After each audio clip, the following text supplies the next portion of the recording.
살아계신 하나님께 우리 신앙을 고백합니다. 주는 그리스도시요 살아계신 하나님의 아들이십니다. 아멘.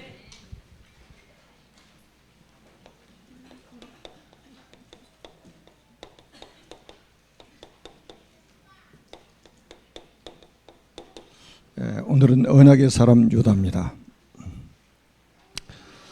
저는 한 주간 동안 대만에서 목회자 세미나를 하고 돌아왔습니다.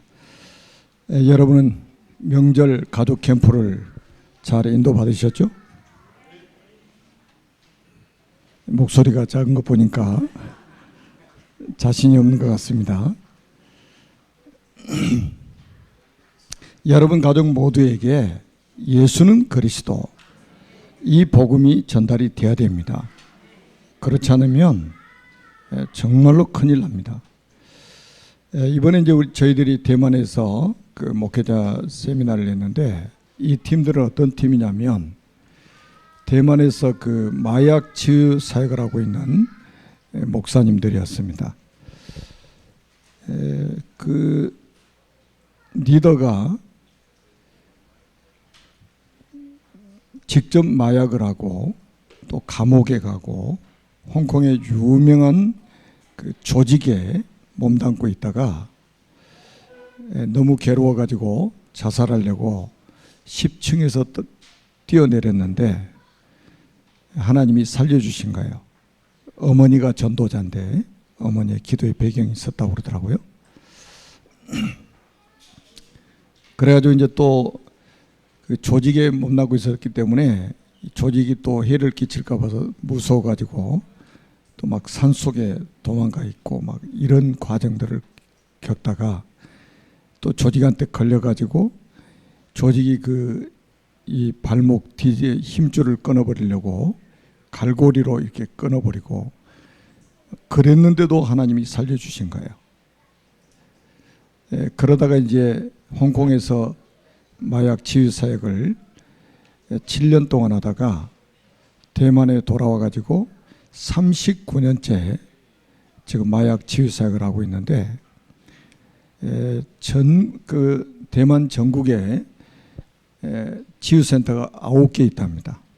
8개는 남자 마약 환자들이 수용되어 있고 1개는 여자 마약 환자들이 수용되어 있답니다. 굉장히 여기 그 세미나에 참석했던 분들이 그 사모님 한 분이 참석을 했는데 그분만 마약을 경험하지 않고 다 마약 환자들이었어요. 그리고 감옥에 갔다 온 사람들. 그래서 이제 복음 받고 치유가 돼가지고 목사가 되고 지금 이제 그 마약 치유 사역을 하고 있는데, 그 마약 치유 사역 그 센터 이름이 복음 마약 치유 센터예요. 여기에 지금 목사님들과 마약 치유 사역자가 60명 이상 된답니다. 근데 이제 다 모일 수가 없으니까 그 60명 중에 20명씩 끊어서 이제 훈련을 받자 해가지고 이번에 20명이 참석을 하게 된 겁니다. 센터 이름이 복음 마약 치유 센터란 말이에요.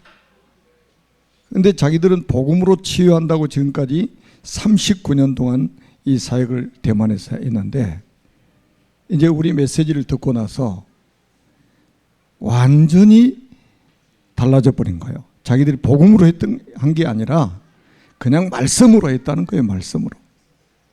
제가 오후 3부 예배 때는 그 마약 치유 사역하는 리더 목사님의 포럼을, 간단한 포럼을 하나 영상으로 여러분들에게 보여드리려고 합니다. 여러분, 말씀대로만 해도 마약 치유가 되어집니다. 근데 이번에 이제 이분들이 깨달은 게 뭐냐면, 성경 66권은 예수가 그리스도라고 말씀하고 있구나. 그러면 자기들은 지금까지 복음으로 한 게 아니라는 거예요. 그래서 이제는 복음으로 이 치유 사역을 하겠다고. 대만에만 있는 게 아니고 뭐 태국이라든지 그다음에 뭐 인도네시아 또 저 캐나다 이런 데 지금 다 연결돼 있어서 우리하고 같이 손잡고 그 마약 치유 사역자들을 훈련시키겠다고 이렇게 말씀을 하셨어요. 앞으로 이제 굉장히 많은 분들이 이럴 것 같습니다. 그리고 한국에도 그 마약 치유센터를 이제 세우기로 하고 이제 기도하기로 했습니다. 정말로 얼마나 마약이 심각한지, 마약은 정말로 마귀가 주는 약입니다. 그래서 이 마약 치유는 복음 아니면 절대 치유가 불가능합니다.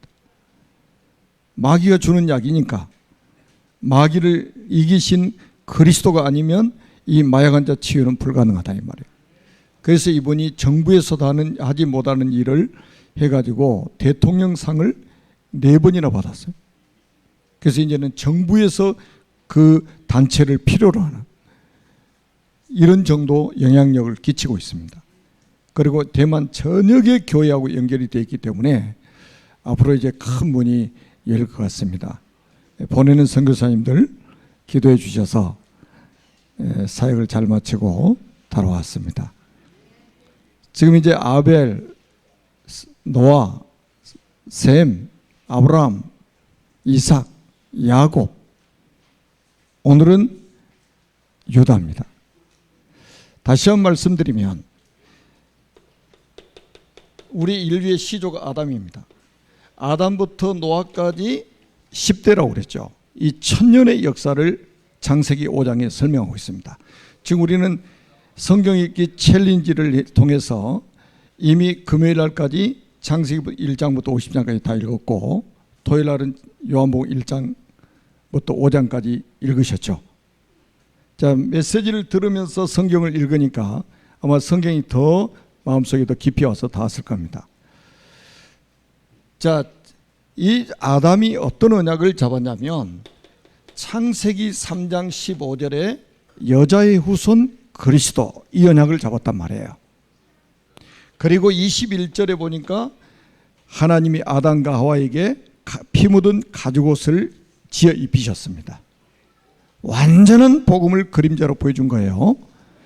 이 언약의 바톤을 아담이 붙잡고 930년 동안 살면서 노아의 아버지 라멕이 13살 먹을 때까지 언약을 전달했다고 했지 않습니까?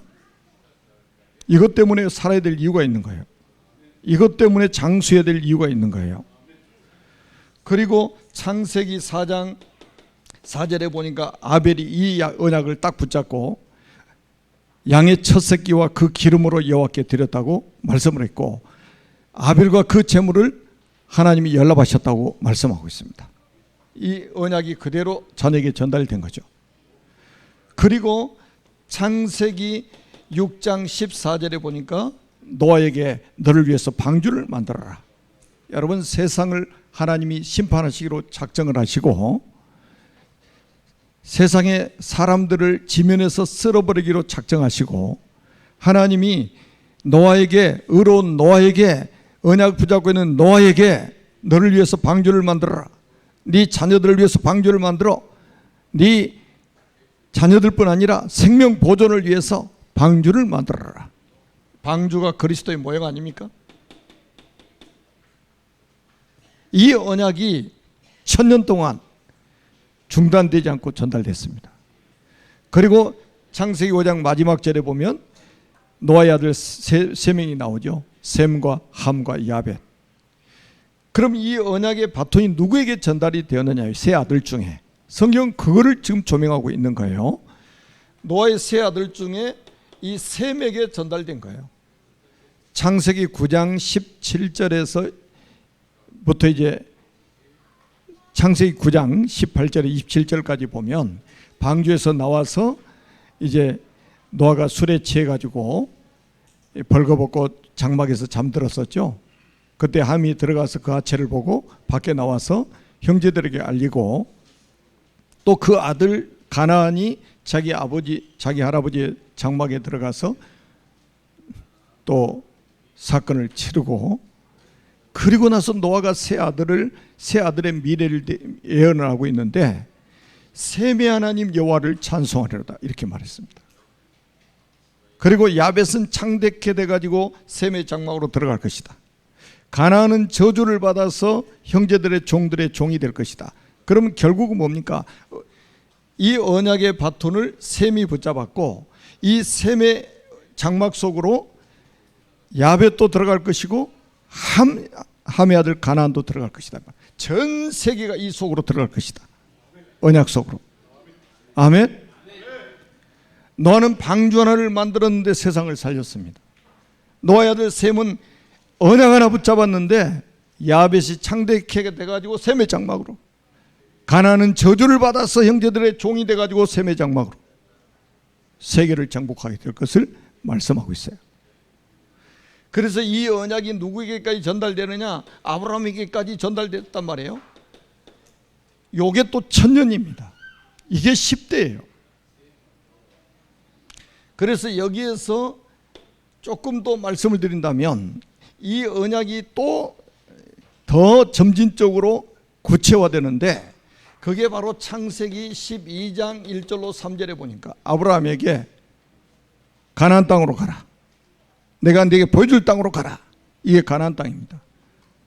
왜 가나안 땅에 가야 되느냐? 여기서 메시아 언약을 했는데, 그리스도의 언약을 했는데 그 그리스도를 가나안 땅에 보내실 것이다.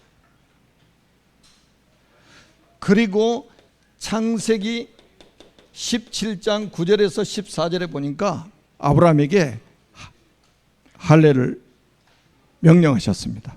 할례가 뭐라고요? 내 언약이 네 살에 있게 하라. 그래서 영원히 있게 하라. 피 언약이 네 몸에 새겨라. 잃어버리지 말고 매일매일 확인해라. 더 구체적으로 말씀합니다. 창세기 22장 1절로 19절입니다. 이삭 대신 순양, 나 대신 그리스도. 어마어마한 언약을 우리에게 보여주고 있는 겁니다.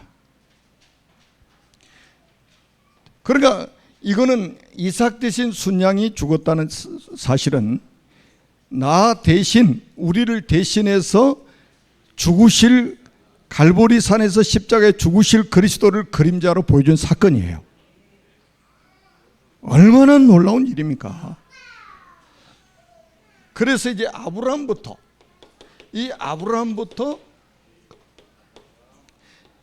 예수 그리스도까지 몇 년이냐? 2000년입니다. 여기에 지금 아브라함이 아들 이삭 나오죠? 이삭이 이 언약을 또 바톤을 붙잡았습니다. 그리스도 언약이 바톤을 붙잡았어요. 이 언약이, 이삭이 붙잡은 이 언약의 바톤이 누구에게 전달됐어요? 지난주에 야곱에게 전달됐습니다. 나중에는 야곱의 이름을 이스라엘로, 하나님이 이스라엘로 바꿔주셨어요. 도둑놈 사기꾼이 하나님과 겨루어 이겼다 이거예요. 그래서 이름 속에다가 국가를 집어넣으시고 전 세계 예수 믿는 모든 사람들이 영적 이스라엘 아닙니까? 언약 가진 사람 이름 속에다가 다 전 세계를 다 집어넣어버린 거예요. 그리고 야곱에게 12아들이 있습니다. 12아들. 그 12아들 중에 이 언약의 바톤이 누구에게 전달됐느냐 이 말이에요. 12아들 중에 누구에 전달됐어요? 그 이름이 바로 유다입니다. 창세기 38장이 그걸 말씀해 주고 있는 거예요. 제가 전 세계 이렇게 목회자 세미나 지금 인도받고 있는데 가서 야곱의 12아들 중에 누구에게 언약이 전달됐을까요? 질문하면 이구동성으로 요셉 그럽니다. 그만큼 언약의 관점에 성경을 못 보고 있다는 거예요. 목사님들까지도. 유다는 야곱의 네 번째 아들입니다. 르우벤, 레아가 르우벤, 시므온, 레위, 유다를 출산했어요. 창세기 29장 35절에 보니까 레아가 유다를 출산하면서 이렇게 고백했습니다. 내가 이제는 여호와를 찬송하리로다. 이제 여호와를 찬송할 이유를 내가 찾았다. 내가 여호와를 찬송할 찬송의 제목을 내가 찾았다. 왜요? 인류를 구원하실 그리스도가 유다 지파를 통해서 오실 거라 이 말이에요. 여러분, 모세가 신명기 33장 7절에도 보니까 12지파를 축복하면서 유다 지파를 이렇게 축복했습니다. 여호와여, 유다 지파의 음성을 들으시고. 유다 지파가 천국 열쇠를 가지고 있다는 거예요. 천국 열쇠가 뭡니까? 그리스도입니다. 내가 내게 천국 열쇠를 주노니 내가 땅에서 무엇이든지 매면 하늘에서도 매일 것이요, 내가 땅에서 무엇이든지 풀면 하늘에서도 풀리리라. 마태복음 16장에 말씀했잖아요. 여러분, 천국 문을 여는 열쇠는 구약에는 메시아, 신약에는 그리스도입니다. 이 비밀을 아는 사람은 기도를 안 할 수가 없죠. 왜? 무엇이든지 구하면 다 응답하신다는 거예요. 내 이름으로 무엇이든지 구하면 내가 시행하겠다. 어마어마한 이야기입니다. 여러분, 마태복음 1장 1절로 3절에 보니까 아브라함이 이삭을 낳고 이삭이 야곱을 낳고 야곱이 3절에 보니까 야곱이 유다와 그의 형제들을 낳고 11명은 한 묶음 딱 처리, 요셉까지 포함해서. 유다는 다말에게서 베레스와 세라를 낳고 오늘 세라까지 나올 겁니다. 누구 족보 이야기입니까? 그리스도 족보 이야기예요. 지금 마태복음 1장 그리스도 족보 이야기입니다. 여러분, 예수님 오실 때까지 아담부터 4,000년 동안 누구 이야기냐? 그리스도 이야기입니다. 구약은 오실 그리스도 이야기예요. 그런데 그리스도를 모르고 성경 안다고요? 그리스도 모르는 사람이 성경 안다고요? 자기 자신을 속이고 있는 거예요. 성경을 어떻게 보길래 그리스도가 안 보입니까? 구약에. 그래서 이번에도 그 마약 취하는 리더가 창세기 메시지를 듣고는 구약의 복음서는 창세기라고 고백하더라고요. 이게 신합니까? 이거 사실 아닙니까? 오실 그리스도를 이렇게 정확하게 설명하고 있단 말이에요. 자, 그런데 왜 이렇게 해야만 되느냐? 다시 한번 말씀드릴게요. 세상의 진짜 문제가 뭐냐 이 말이에요. 진짜 문제. 여러분들이 지금 문제라고 여기는 진짜 문제가 도대체 무슨 문제입니까? 이 문제가 뭐냐에 따라서 해답이 달라진단 말이에요. 해답이. 많은 사람들이 경제 문제가 문제예요. 건강 문제가 문제예요. 자녀 문제가 문제예요. 환경이 문제예요. 부모가 문제예요. 자식이 문제예요. 마약하는 게 문제예요. 진짜 그게 문제입니까? 그 문제는 어디서부터 시작됐습니까? 이게 창세기 3장이라 이 말이에요. 이 문제가 바로 창세기 3장. 사단과 죄와 하나님 떠난 이 문제, 우리 인생의 근본 문제, 이게 진짜 문제예요. 아니, 예수를 믿어도 이걸 문제로 안 보니까 이 문제 속에서 나오는 파생된 문제가 문제라고 생각하니까 답을 못 찾는 거예요. 문제가 만 가지라도 답은 하나입니다. 왜냐? 창세기 3장에서 모든 문제가 시작됐기 때문입니다. 그래서 주신 답이 창세기 3장 15절, 여자의 후손이 뱀의 머리를 상하게 할 것이다. 그리스도께서 사탄의 머리를 박살낼 것이다. 이거 약속하신 거예요. 그런데 이 비밀을 가진 유다가 이 얼마나 정체성이 혼란스럽냐. 정체성을 잃어버린 성도. 여러분, 자기가 누군지를 몰라요. 요즘에 성도들이 그래. 자기가 누군지를 몰라요. 누구 아들이냐? 나는 남자냐 여자냐? 이게 자기를 안다고 생각하는 거예요. 나는 몇 살이야? 그게 자기 아는 겁니까? 여러분, 유다가 어떤 사람입니까? 유다가 어떤 사람입니까?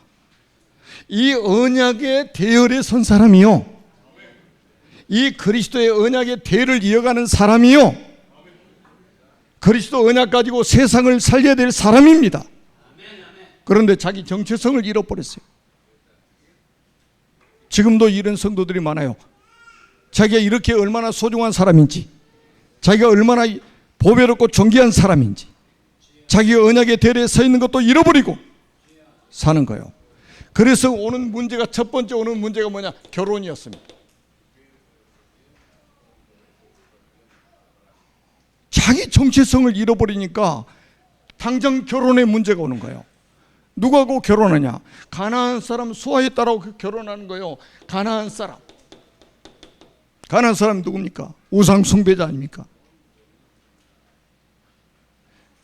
그래가지고 자녀를 낳아요. 자녀가 누구냐? 엘, 오난, 셀라 3명을 낳습니다. 전부 오늘 본문에 보니까 이 사람들에게 뭐가 전달이 안 되냐? 언약 전달에 실패하는 거예요. 자녀들에게 언약 전달 실패하는 거예요. 왜냐? 결혼부터 자기 정체성을 잃어버렸으니까 자녀에게 언약 전달을 할 수가 없죠. 그래서 나중에 이 언약 전달이 실패하니까 자녀들에게 뭐가 찾아옵니까? 재앙이 찾아옵니다. 여러분 잘 보셨죠? 오늘 성경 읽어보셨지 않습니까? 제 이야기가 아니지 않습니까? 여러분, 어떤 재앙이 찾아오냐면 창세기 38장 7절에 보니까 이제 이 유다가 자기 큰아들이 결혼할 나이가 되니까 며느리 하나를 데려왔습니다. 그게 바로 다말입니다. 다말이 그래서 애라고 장자하고 결혼합니다. 그런데 성경의 7절에 뭐라고 기록되어 있냐? 애를 여호와의 목전에 악함으로 얘를 하나님이 죽이셨다고 말씀하고 있습니다. 다른 설명이 없어요. 여호와의 목전에 악했다고 그랬어요. 여러분, 그럼 어떤 유추를 우리가 할 수 있을까요? 도대체 엘이라는 이 사람이 도대체 뭐를 했길래 여호와 보시기에 악했다고요? 어떤 유추를 할 수 있겠습니까? 이게 어머니에 따라서 우상 숭배한 거예요. 이거 외에는 다른 답이 없습니다. 엘이 어떤 사람입니까? 자기 아버지 언약의 바톤을 이어받아 가지고 이 그리스도 오실 때까지 이 언약 전달자로 서야 되는데, 이게 우상숭배, 어머니에 따라서 우상숭배를 하는 거예요. 여러분, 우상숭배 왜 하나님 미워하시는 거냐? 우상숭배는 사단을 섬기는 것이기 때문에 그렇습니다. 그래서 큰아들이 자식이 없이 바로 죽었잖아요.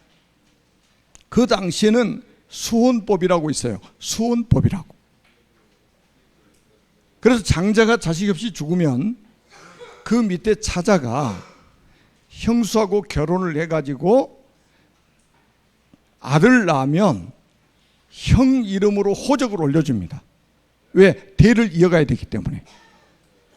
그런데 38장 8절에서 10절에 보니까, 그래서 유다가 오난을 둘째 아들을 불러가지고 이야기하잖아요. 네 형수에게 들어가서 아우의 본분을 행해라. 형으로 씨가 있게 하라. 그래서 오난이 형수하고 결혼을 했습니다. 그래가지고 첫날 밤이 됐는데 자기 씨가 되지 않을 줄 알고 땅에다 설정하며 그도 여호와께서 죽이셨다. 이렇게 나옵니다. 여러분, 이 씨가 어떤 씨입니까? 장차 오실 그리스도 이야기예요. 지금 오난이 뭐를 거부하고 있느냐? 그리스도를 거부하고 있는 거예요. 복음을 거부하고 있는 거예요. 이거 읽고요, 하나님 무서운 하나님이라고 이렇게 말하는 사람이 있어요. 얼마나 복음을 못 깨달았으면 그러겠어요. 여러분, 그리스도가 안 오면 창세기 3장 문제 해결됩니까? 안 됩니까? 불가능이죠. 사단 이길 수 있는 분이 있어요? 없잖아요. 그리스도 말고는. 그리스도가 오셔야만 되잖아요. 그런데 그 메시아 오시는 걸 거부한단 말이에요. 복음을 거부하는 거예요. 이게 여호와의 보시기에 악해가지고 오난도 죽습니다. 그러면 이제 셋째 아들 셀라가 있는데, 셋째 아들은 나이가 어려서 결혼할 나이가 아니에요. 그래서 며느리를 불러가지고 친정에 가서 기다리라는 거예요. 셀라가 클 때까지. 그래서 보따리 싸가지고 친정에 가가지고 셀라가 장성할 때까지 기다렸습니다. 장성했는데 주지를 않아요. 왜 안 주냐? 유다는 셀라도 죽을까 봐서. 우리나라 우리 조상님들도 그런 이야기 많이 해요. 여자가 잘못 들어가지고 집안 망한다고. 딱 유다도 그 생각에 갇혀 있는 거예요. 이 며느리가 잘못 들어가, 며느리가 문제라고 보는 거예요 지금. 오늘도 시아버지 시어머니들 그러잖아요. 며느리가 잘못 돌아가지고. 며느리 문제입니까? 누구 문제입니까? 도대체 다말의 문제입니까 이게? 유다는 다말이 문제로 본 거예요. 저 며느리 잘못 얻어가지고 우리 자식들 둘 죽었다 이거예요. 세 번째 아들도 죽을까 봐서 친정으로 보내버린 거예요. 그 셀라가 결혼할 나이가 됐는데도 안 줘요. 왜? 죽을까 봐서. 그러던 차에 누가 죽었냐? 유다의 아내도 죽습니다. 그래가지고 유다 집안에, 유다는 장례식 치르다가 볼일 다 보고 있는 거예요 지금. 여러분 보세요. 자기의 정체성을 잃어버리면 이런 재앙을 만나게 됩니다. 후손들이. 여러분 오늘 여러분들이 확신하세요. 여러분들은 하나님의 자녀고, 따라서 나는 하나님의 자녀입니다. 하나님은 나의 아버지십니다. 나는 전도자입니다. 나는 언약 전달자입니다. 나는 그리스도의 제자입니다. 이 정체성이 확실해야 된단 말이에요.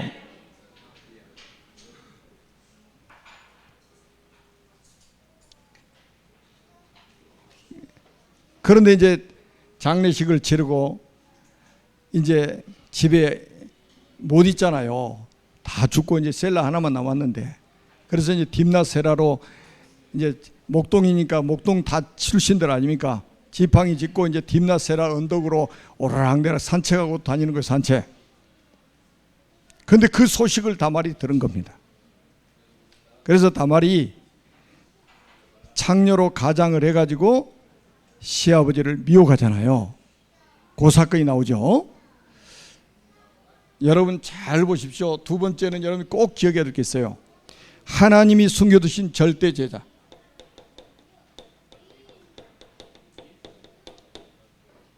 다시 말하면 제가 히든 카드, 하나님 히든 카드를 준비해 놓으셨어요.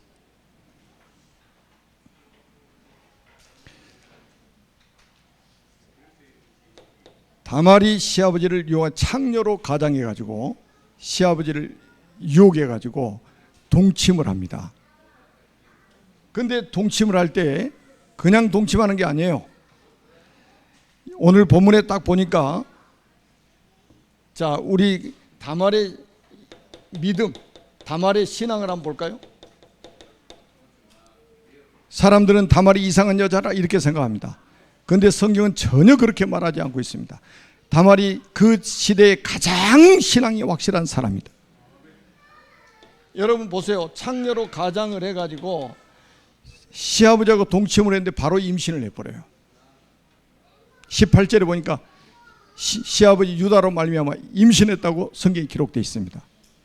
그런데 들어올 때 이제 뭐라고 말하냐면, 자기 시아버지가 동침하자고 그러니까, 그러면 무엇을 주고 내게 들여오느냐, 그러니까 다말이 그렇습니다. 당신의 손에 있는 지팡이와 도장과 끈, 이거를 담보물로 주고 내게 들어와라. 다시 말하면 인감을 주고 들어와라 이거예요. 왜 그렇겠습니까? 지금은 유전자 감식은 바로 나오잖아요. 그런데 지금 수천 년 전에 과학이 발달이 안 돼가지고 유전자 감식 됩니까? 누구 씨를 받았느냐, 이게 중요하잖아요. 그거 유다가 붙잡고 있는 지팡이, 도장, 끈 이걸 주고 들어와라. 이걸 담보물로 주고 들어와라. 그래가지고 들어가서 동치는데 바로 임신했단 말이에요. 자, 그리고 나서 그 다음날 자기 친구 통해서 이제 그 짐승떼를 주면서 요거 찾아오라고, 담보물 찾아오라고, 지팡이, 도장, 끈을 찾아오라고 사람을 보냈어요. 근데 그 집이 없어요. 그래서 물어봅니다. 그 지역 사람들한테. 원래 그런 창녀의 집이 없었다는 거예요. 그래서 유다가 그럼 없던 걸로 하자. 우리끼리만 아는 걸로 하자.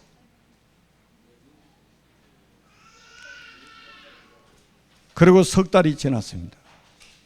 석 달이 지났는데 이 다말이 임신했다는 소식을 사람들을 통해 듣게 되는 거예요. 그러니까 이 유다가 얼마나 화가 났는지 데려와서 불을 살라버리라고 그래요. 재판도 안 하고 불 살라버리라고 그래. 그러니까 언약이 심해지면 뭐가 튀어나오느냐? 율법이 탁 튀어나오는 거예요. 복음이 약해지면 사람은 율법이 튀어나오게 돼 있습니다. 세상에 한번 보세요. 자기 며느리였는데 재판도 안 하고 불에다 태우라는 거예요. 그러니까 이 다말이 얼마나 지혜롭냐? 왜 담보물을 잡아놨냐? 사람들에게 보내가지고 이 지팡이, 도장, 끈이 누구 것입니까? 보니까 유다 자기 거거든. 그래가지고 26절에 보니까 유다가 마지막으로 한 말이 있습니다. 너는 나보다 옳도다. 나는 언약을 놓쳐버렸는데 너는 그 언약을 붙잡고 있었구나. 어떻게 붙잡았냐? 생명 걸고 붙잡고 있었구나. 불살라 죽을 뻔했잖아요. 돌에 맞아 죽든지 불에 살라 죽든지 해야 될 그런 윤리 도덕적으로 보면 그런 여자인데 유다가 이제 깨달은 거예요. 그는 나보다 옳도다. 나는 내 정체성을 잃어버리고 정체성이 심해가지고 내가 누군지도 잃어버리고 언약도 잃어버리고 살고 있었는데 너는 그 언약을 확실하게 붙잡고 있었구나. 생명 걸고 붙잡고 있었구나. 하나님은 누구의 하나님입니까? 언약의 하나님이요. 왜 그렇습니까? 세상의 문제는 창세기 3장입니다. 그 해답은 그리스도밖에 없습니다. 요 비밀을 가진 자가 누구냐 이거예요. 하나님 보실 때. 다른 이야기 하지 마세요. 그래서 우리 교회에서는 그리스도 이야기 위에는 안 할 겁니다. 주님 오실 때까지 그리스도만 말할 겁니다. 말할 수밖에 없잖아요. 그리스도 이야기밖에 없으니까.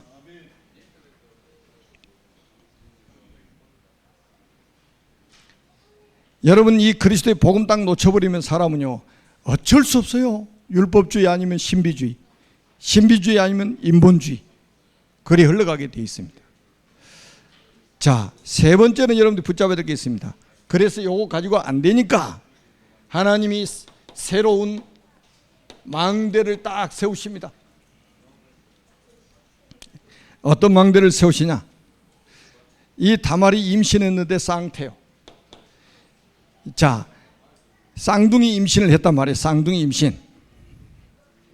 그런데 이 쌍둥이가 같이 동시에 나올 수는 없잖아요. 순서대로 나와야지. 그런데 딱 보니까 창세기 마지막 부분에 38장 마지막 부분에 나와 있잖아요. 산파가 이 아이를 받으려고 기다리고 있는데 하나가 손이 쑥 나오는 거예요.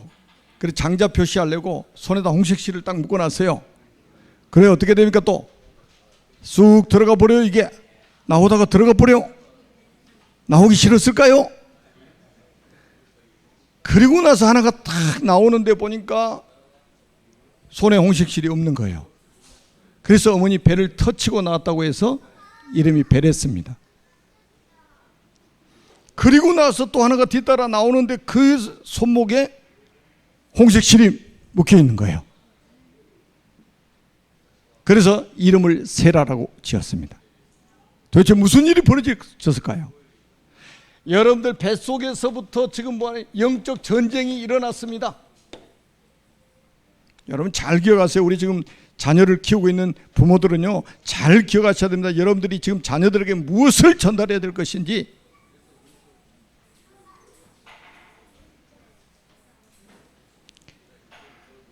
그래가지고 여기서요, 여러분 룻기 4장 18절에서 22절에 보니까 여기에 이제 베레스 계보가 나오는 거예요.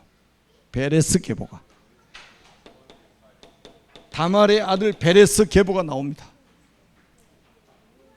놀랍죠? 여기에 하나님이 숨겨둔 제자들이, 절대 제자들이 몇 명이 있어요. 그 누구냐? 이 베레스의 어머니 다말, 그리고 살몬하고 결혼한 라합, 그리고 보아스하고 결혼한 룻, 완전히 숨겨진 제자 3명의 이름이 이 베레스 계보 속에 딱 들어있는 거예요.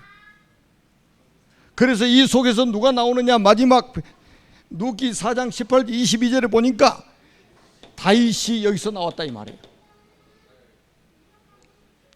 다윗은 예수님 오시기 1000년 전 사람입니다. 아브라함 이후에 1000년 후 사람이고 예수님 오시기 1000년 전 사람이에요. 베레스 계보를 통해서 다윗이 나왔다 이 말이에요. 그리고 마태복음 1장 1절로 3절에 보니까 아브라함과 다윗의 자손 예수 그리스도의 계보라. 여기서 그리스도가 나온 거예요. 그런데 잘 보세요. 아까 3절을 말씀했잖아요. 유다는 다말에게서 베레스와 세라를 낳고, 세라는 베레스는 헤스론을 낳고, 세라가 빠져요. 헤스론은 남을 낳고, 그래가지고 그리스도가 이 계보를 통해서 오신 거예요. 여러분, 예수는 그리스도다 이 말이에요. 이 언약이 완전히, 자녀들은, 유다의 아들들은 다 실패했고 다말하고 사이에 나온 베레스를 통해서 하나님이 그 계보를 이어가는, 새로운 망대를 세워가는 모습을 성경에 보여주고 있습니다. 사람이 이해할 수 없는 곳, 사람이 예측 불가능한 곳에서 하나님은 미래의 망대를 딱 준비해 놓으신 겁니다. 그게 오늘 창세기 38장입니다. 그래서 이때부터 예수님 오실 때까지 구약 성경은 전부 누구 이야기냐? 유다 지파 이야기입니다. 유다 지파를 중심으로 모든 게 전개되고 있습니다. 누구 오실 때까지? 그리스도 오실 때까지. 그 그리스도가 이 땅에 오셔서 십자가에서 모든 문제 해결하시고 사흘 만에 부활하셔서 하늘 보좌 우편에 계시면서 지금 성령으로 우리와 함께 계시고 여러분을 통해서 이 천국 복음이 모든 민족에게 증언되기를 하나님 원하고 계신다 이 말이에요. 아멘. 결론입니다. 우리 교회가 어떤 교회가 되어야 되겠습니까? 만약에 다말과 같은 이 여인이 우리 교회에서 예배를 드리고 있다면 여러분 어떤 눈으로 보시겠습니까? 잘 한번 생각해 보세요. 여러분 지금 여러분의 그 믿음을 한번 점검해 보세요. 그리고 유다는 자기 정체성을 잃어버리고 혼미하게 살았는데 하나님은 신실하셔가지고 그 언약을 성취해 가고 계신다는 거예요. 우리가 비록 언약이 희미해져도 하나님은 신실하셔가지고 그 언약을 반드시 성취해 가시는 것이다. 하나님이 이 언약의 대열에 여러분을 세우셨습니다. 여러분이 잠시 정체성을 잃어버려도 하나님은 여러분을 통해서 하나님의 언약을 성취해 가실 것을 확신하시기 바랍니다. 살아계신 하나님 은혜를 감사합니다. 주님 홀로 영광을 받으시고 주신 말씀들이 우리 교회를 통해서 성취되게 하옵소서. 예수 그리스도 이름으로 간절히 축복하며 기도드립니다. 아멘.